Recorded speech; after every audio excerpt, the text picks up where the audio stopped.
In 1911, an Italian film studio built the entire realm of hell on a set: demons, lakes of fire, and a giant Lucifer with 3 faces slowly chewing on human bodies. It was the first full-length movie ever made in Italy. They called it L'Inferno, and it is one of the strangest films you will ever see.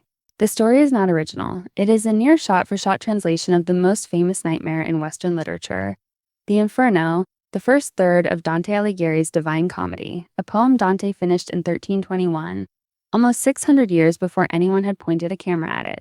But they did not invent the look. The film's haunting images were lifted almost directly from a set of engravings of French artist named Gustave Doraha, carved out of the poem in 1861. Watch the two side by side, and the movie is Doraha twitching to life. In the poem and in the film, Dante himself is the hero, a lost man guided through the underworld by the ancient Roman poet Virgil. Together they walk downward, circle by circle, past souls locked into the exact sin that damned them.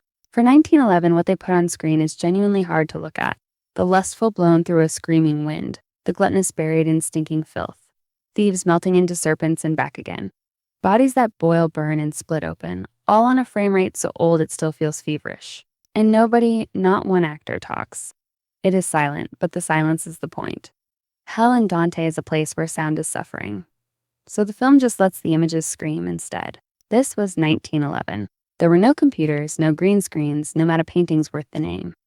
So the filmmakers faked the supernatural with what they had. Double exposures stacked ghosts onto the same frame.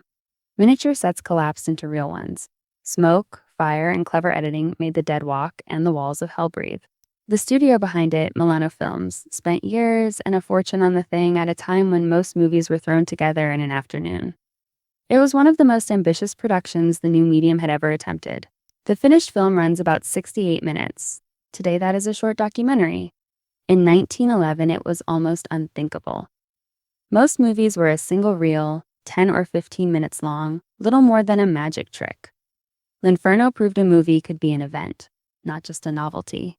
It worked. L'Inferno became a genuine international sensation, shipping out across Europe and the Americas, packing theaters that had never shown anything this long or this strange. For a lot of audiences, it was the first time a movie felt big. Then came the finale, and the reason the film still has bite.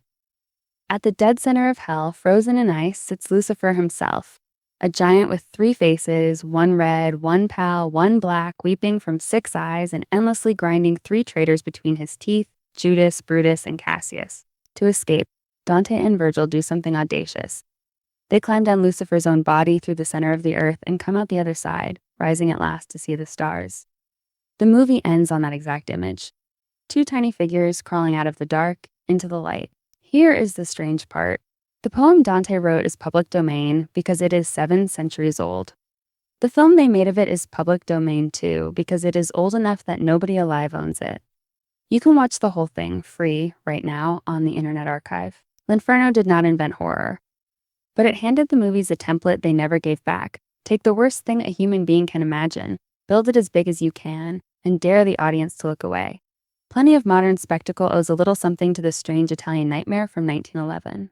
Go find L'Inferno on the archive and watch a man climb out of the worst place imaginable.